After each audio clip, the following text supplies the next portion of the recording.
ফের অশান্ত বাংলাদেশ, রাস্তায় তাণ্ডব, পাথর বৃষ্টি, আগুন লাগানোর ঘটনা। ঢাকায় ভারতীয় দূতাবাসের বাইরে বিক্ষোভ দেখানো হয়, পাথর বৃষ্টি করা হয়। অশান্তি ছড়িয়েছে চট্টগ্রামেও, অ্যাসিস্ট্যান্ট হাই কমিশন অফিসের বাইরে বিক্ষোভ অবস্থান।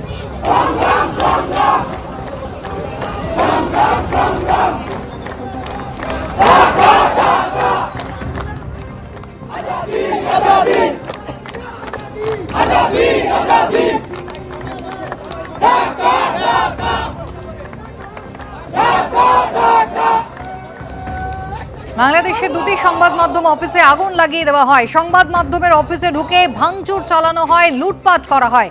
সংবাদপত্রের জ্বলন্ত অফিস থেকে অন্তত 25 জন কর্মীকে ক্রেনের সাহায্যে দমকল কর্মীরা উদ্ধার করেন।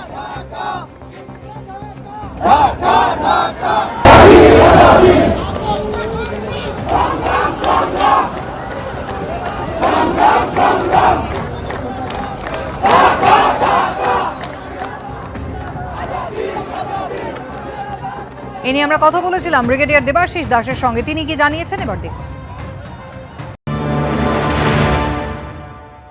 বাংলাদেশে একটা ট্রেন্ড চলছে, সেটাতে সবাই একদম সর্বোচ্চ স্তরে যিনি বসে আছেন উপদেষ্টা, প্রধান উপদেষ্টা, তার থেকে ছেলে ছোকরা, যেমন আমি নাম নিচ্ছি, প্রথমে শুরু হয়েছিল মাহফুজ আলমকে দিয়ে, এখন হাসনাত আবদুল্লাহ, নাহিদ ইসলাম, সার্জিস আলম, এবং এখন দেখা যাচ্ছে ওসমান হাদি।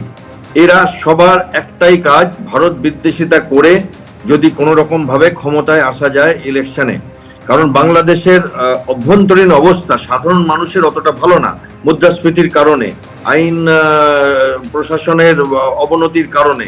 এবং সেখানে আরেকটা ব্যাপার আছে যে বাংলাদেশের মানুষরা মনে করছে, যারা এখন ক্ষমতায় আছেন, যে এত কিছু করেও শেখ হাসিনার যে পার্টি আওয়ামী লীগ, তাদেরকে সম্পূর্ণভাবে বিলুপ্ত করা যাচ্ছে না এবং ভোট ব্যাংকের একটা বড় অংশ লুকিয়ে তাদের সাপোর্ট করে। তো সেইখানে একমাত্র উপায় হচ্ছে ভারত বিদ্বেষিতা করে যদি পালে হাওয়া দেওয়া যায়। বাংলাদেশের ঘটনার প্রতিফলন হচ্ছে এ রাজ্যে 1946-এর মতো পরিস্থিতি এখন পশ্চিমবঙ্গে। সাংবাদিক বৈঠক করে এভাবেই কড়া প্রতিক্রিয়া দিয়েছেন বিজেপি রাজ্য সভাপতি শ্রমিক ভট্টাচার্য। পাল্টা কি বললেন তৃণমূল মুখপাত্র অরূপ চক্রবর্তী, দেখাবো। বাংলাদেশের সাম্প্রতিক ঘটনা প্রমাণ করে দিচ্ছে আমরা কোথায় আছি। বাংলাদেশের যে ঘটনা তার প্রতিফলন হচ্ছে, রবীন্দ্রনাথের ছবিতে আগুন লাগানো হচ্ছে, বেছে বেছে হিন্দুদের দোকান, বাড়ি, ঘর, তার উপরে আক্রমণ চলছে।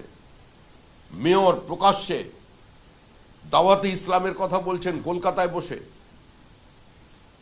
পশ্চিমবঙ্গের আজকের যে পরিস্থিতি 1946 সালের পশ্চিমবঙ্গতে ফিরিয়ে দিয়ে গেছে।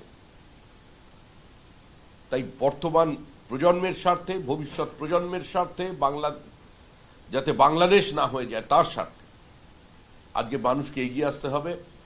বাংলাদেশে যারা জামাত, এ দেশে তারাই হিন্দু মৌলবাদী শক্তি। বাংলাদেশের মৌলবাদীরা বাংলাদেশকে সর্বনাশ করেছে, আর এদেশের মৌলবাদীরা চাইছে যাতে এদেশের মানুষও হিন্দু মুসলমান, ভারত পাকিস্তান এই ধরনের বিভেদ নিয়ে, দাঙ্গা নিয়ে মানুষ বসবাস করে। এ রাজ্যকে বহুদিন ধরেই অশান্ত করার চেষ্টা চালিয়ে যাচ্ছে। বাংলার মানুষ এই এনআরসিতে প্রশ্রয় দেননি। বাংলার মানুষ গণতন্ত্রে আস্থা রেখেছিলেন। তার পরবর্তীকালে সব উপনির্বাচনে তৃণমূল কংগ্রেসকেই জয়যুক্ত করেছেন। ওনারা চেষ্টা করছেন ধর্মীয় উন্মাদনার দিকে তুলে এটাকে বাংলাদেশ করতে, কিন্তু এই বাংলার মাটি লালন ফকিরের মাটি, এই বাংলার মাটি রবীন্দ্রনাথের মাটি। এই বাংলা এত সহজে দুর্বৃত্তদের হাতে যাবে না, এটা বিজেপি যেন কান খোলা করে শুনে রাখে। এবিপি আনন্দ, এগিয়ে থাকে, এগিয়ে রাখে।